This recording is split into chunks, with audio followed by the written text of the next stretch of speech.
Welcome. Let's keep having our conversation on the 1966 coup that shaped Nigerian history. On January 15, 1966, Nigeria experienced its first ever military coup. Civilian leaders were overthrown, leaving the country without a ruling government for 24 hours. By January 16, Major General Johnson Agui Ironsi, a top military officer from the eastern region, Igbo to be precise, was installed as Nigeria's first military head of state. His rise to power sparked mixed reaction. Some saw him as a leader who could restore order and unite the country, but in the north, people viewed things differently. Their political leaders had just been assassinated, and now an Igbo man was in power.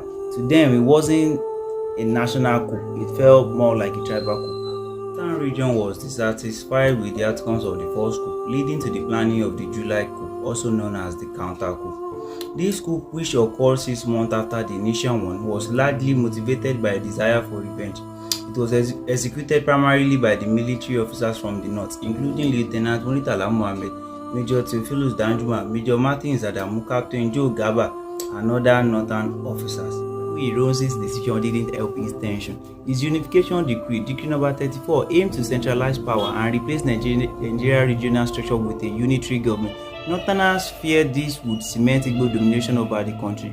Rumors of a counter coup began to spread, but Ironsi didn't take decisive action. His allies warned him that northern military officers were planning to overthrow him, but he brushed it off, confident he could reconcile the factions. On July 28, 1966, Major General Agui Ironsi traveled to Ibadan for an official visit, staying at the government house with the governor of the western region of the time, Colonel Adekunle Fajuyi. Despite the mounting tension, Ironsi believed his presence would maintain order. The next morning, July 29, 1966, everything unraveled. Northern soldiers, led by Major Theophilus Danjuma, surrounded the government house in Ibadan. They had laid an ambush, leaving no escape routes for Ironsi or Fajuyi. After tense negotiations, both men were captured. Danjuma reportedly interrogated Ironsi about his knowledge of the January coup, but Ironsi gave no response. The two leaders were taken to a remote area outside Ibadan, where they were brutally tortured and executed. Their bodies were dumped in a bush nearby. The tragic end of Ironsi's short 6 months rule. The coup sent shockwave across the country, seen by many as a revenge attack.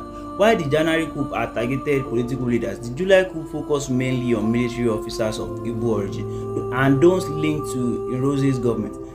The event deepened ethnic divisions between the north and the east, making reconciliation seem impossible. Nigeria was spiraling into chaos. On August 1, 1966, a young officer, Lieutenant Colonel Yakubu Gowon, was